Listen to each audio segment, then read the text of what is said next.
My name is Jeanette, and I'm 28 years old. 3 years ago, I met a man who made me believe loyalty could build almost anything. 6 months ago, that same man stood in front of a room full of people, pointed at me, and called me embarrassing. His name was Ethan. We met at a mutual friend's barbecue. I was an engineer at a mid-sized firm, steady salary, benefits, predictable future. Ethan was 26 and working as a marketing assistant at a startup, full of energy and huge ambitions. At first, he made me feel like I was the only woman in the room. Within months, we were exclusive. I helped polish his resume when he wanted a better position. When his paycheck came late, I covered bills. I even helped with some student loan payments because I believed couples were supposed to operate like a team. Then, the comparisons started. They sounded harmless at first. My ex Tara once surprised me with a spontaneous weekend in Paris, Ethan would say around friends. Jeanette needs 3 spreadsheets before she chooses a restaurant. Everyone laughed. I usually did too. But later, alone, I would wonder why loving stability suddenly sounded like a character defect. One night, Ethan was scrolling through social media beside me. "Look at Lisa and her husband," he said. "Bali again." I smiled. "We could save for somewhere next year," he snorted. "With your salary? We'd be lucky to reach a beach 3 hours away." That one didn't feel like a joke. A year into our relationship, Ethan got promoted. That was when Jade entered the picture. She worked in sales, drove an expensive car, wore designer clothes, and apparently never stopped talking about her latest deal. Ethan mentioned her constantly. Jade bought everyone drinks. Jade closed another huge client. Jade says people who play safe never really succeed. One evening, I finally said, "You compare me to her a lot." Ethan rolled his eyes. "You're being insecure. I'm telling you how it feels. Then step up your game instead of getting upset whenever I mention successful women." I swallowed it. Worse, I believed him. I started working overtime, took side projects, saved more aggressively. I thought maybe if I could afford the apartment, vacations, an engagement ring he seemed to imagine, he would stop looking at me like I was temporary. Then came Lisa's birthday party. I had made her a custom photo album filled with college pictures and handwritten notes. Lisa loved it. She hugged me. Then Ethan took the album from her hands. He flipped through several pages and laughed. "This?" The room slowly quieted. "You brought this cheap thing?" My face went hot. He pointed toward the diamond necklace around Lisa's neck. "Look what her husband bought her." Then he looked straight at me. "You're embarrassing, Jeanette." Nobody moved. I heard someone whisper, "Ethan, that's harsh." But he wasn't finished. "Jade would never show up with something this pathetic. She actually understands success." My stomach dropped. "What does Jade have to do with us?" Ethan crossed his arms. "Everything, actually." Then, in front of everyone, he said it. "I'm tired of your safe little life. You've been a nice placeholder, but I deserve better." 3 years. Bills. Late-night resume edits. Sacrificed opportunities. All reduced to one word. Placeholder. I didn't cry. I didn't ask him to reconsider. I put the album carefully back on the table. Nodded once. "Okay." Then I walked out. In the parking lot, my hands shook as I opened my phone. I blocked Ethan's number. That night, he called from unknown numbers almost 30 times. I answered none of them. Because somewhere between that apartment door and my car, something inside me had finally understood what my loyalty had been preventing me from seeing. Ethan hadn't suddenly stopped respecting me. He had simply become comfortable enough to say it out loud. The days after Lisa's party felt strangely unreal. I didn't post anything. I didn't call mutual friends to tell my side. I didn't send Ethan one final paragraph explaining how badly he had hurt me. I disappeared from his life as cleanly as I could. For the first week, I stayed with my friend Mike while I figured out what to do about the apartment Ethan and I had shared. Then I found a small studio on the quieter side of the city. It wasn't impressive. One bedroom, a tiny kitchen, a window overlooking another building. But when I closed the door at night, nobody was there to make me feel small. I packed Ethan's belongings from our old place and arranged for him to collect them through the landlord. No note beyond. Your things are boxed. Coordinate pickup with management. That was it. Still, the silence hurt. Some nights, I sat on the floor surrounded by half-unpacked boxes and wondered how I had allowed 3 years to become what they had. I remembered helping Ethan prepare for a major presentation only months earlier.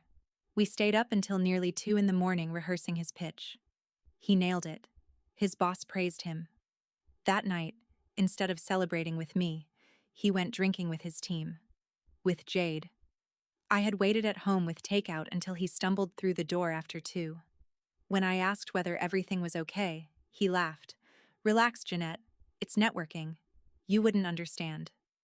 At the time, I convinced myself I was being paranoid. Now, every memory looked different, so I stopped trying to decode him. I focused on myself.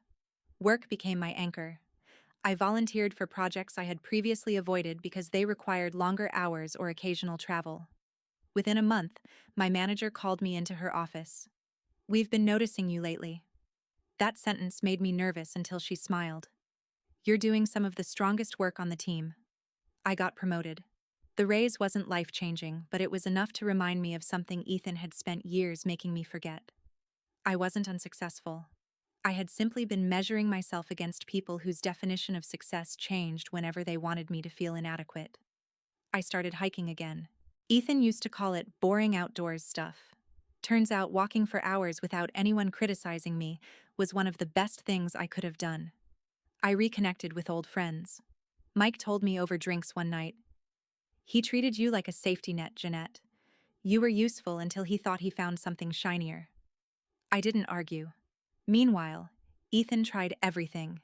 Emails, burner accounts, messages through mutual friends, unknown numbers.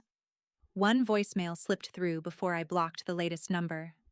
"Jeanette, come on. I was drunk. I was venting. You know how I get. Let's stop being dramatic and go back to normal." Normal. That word almost made me laugh. Apparently, publicly humiliating me and announcing another woman was better than me was supposed to be something I absorbed and forgot. Then Ethan's mother called. Her voicemail was worse. "You overreacted to one joke. Ethan is a good man. Frankly, you should be grateful he stayed with you as long as he did considering how limited your lifestyle is." I blocked her. His older sister followed. "Grow up." He made one mistake. Blocked. Then karma arrived faster than I expected. Jade wasn't the glamorous success story Ethan thought she was. She was married. Her husband lived in another state. Worse, Ethan apparently wasn't her only side relationship.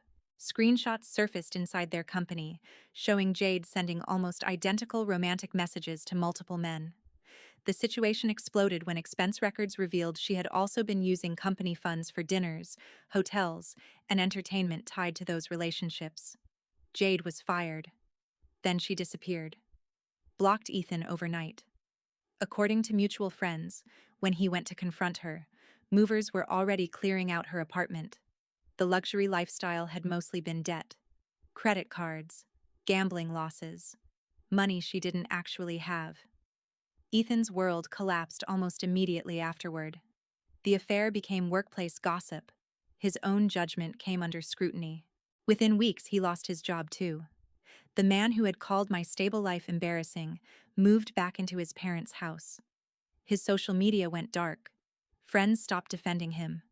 Lisa eventually messaged me. "I'm sorry we didn't say more that night. After you left, we saw a side of Ethan we should have noticed earlier." I thanked her. Nothing more. I didn't celebrate Ethan's collapse. I didn't need to. Because while his fantasy life was falling apart, mine was finally becoming my own. And that was exactly when he started trying much harder to get me back. Ethan's attempts to get me back started changing after Jade disappeared and his job was gone. Before, his messages had been arrogant. "Stop overreacting. You know I was drunk. We can go back to normal." Now they sounded desperate. "I made a mistake. Please just talk to me once." Jade lied about everything. I still didn't answer. Then he started borrowing other people's phones. Mutual acquaintances I barely spoke to suddenly sent messages like, "Ethan's worried about you. Maybe give him a call?" I ignored those too. His family became even more aggressive. His mother left another voicemail saying I was being cruel by punishing him after he had already suffered enough. His sister sent, "He lost his job and everything with Jade. What more do you want?" Nothing. That was the point. I didn't want anything from Ethan anymore. A month after he was fired, I walked into a coffee shop near my office and saw him sitting in the corner. At first, I thought it was coincidence. Then he stood the second he saw me. "Jeanette." My stomach tightened. He looked terrible. Puffy eyes, wrinkled shirt, hair like he hadn't bothered with it in days. I turned toward the counter. He followed. "Please, just 5 minutes. I'm getting coffee." "I know." Then he slid into the chair across from mine without asking. "Everything's falling apart." I said nothing. Jade was lying to me. She was married. She had other guys. Half the stuff she showed off wasn't even hers. He laughed bitterly. "I thought she was successful. Turns out she was drowning in debt." I took a sip of coffee. Ethan leaned forward. "I'm living with my parents again. Nobody wants to hire me because the whole office knows what happened." Still silence. Then came the line I had been waiting for without realizing it. "You were the real thing." I looked at him. "What does that mean?" "You were stable. Reliable. You actually cared about me." Stable. Reliable. The same qualities he had spent years treating like insults. "I see it now," he continued. "I need that. Not I miss your laugh. Not I miss the way you understood me." He needed what I provided. That difference mattered. "Ethan, this isn't the place." "Then where is?" He reached across the table. "Come on, we were good together." Two of his friends were standing near the entrance. Apparently, he had brought backup. One stepped closer. "Jeanette, everyone screws up. He's been miserable." The other added, "You don't have to punish him forever." I stood. Ethan grabbed my wrist. "Don't walk away again." I pulled free. His desperation instantly turned sharp. "How can you be this cold?" There it was. The real Ethan. The apology only existed while he believed it might work. "You said you loved me," he continued.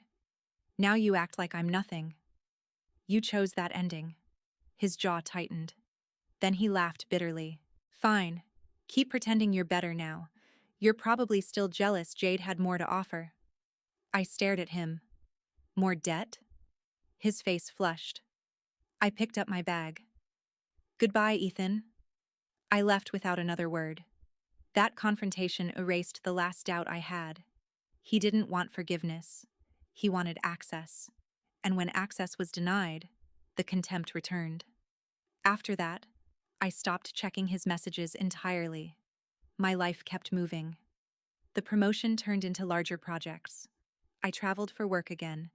I spent weekends hiking. And on one of those hikes, I met Daniel. He wasn't flashy. He didn't talk about status or expensive vacations. He noticed that I kept stopping to photograph strange little mushrooms growing beside the trail and started pointing them out before I saw them. We got coffee afterward, then dinner the following week. There were no comparisons, no tests, no comments about whether my salary was impressive enough.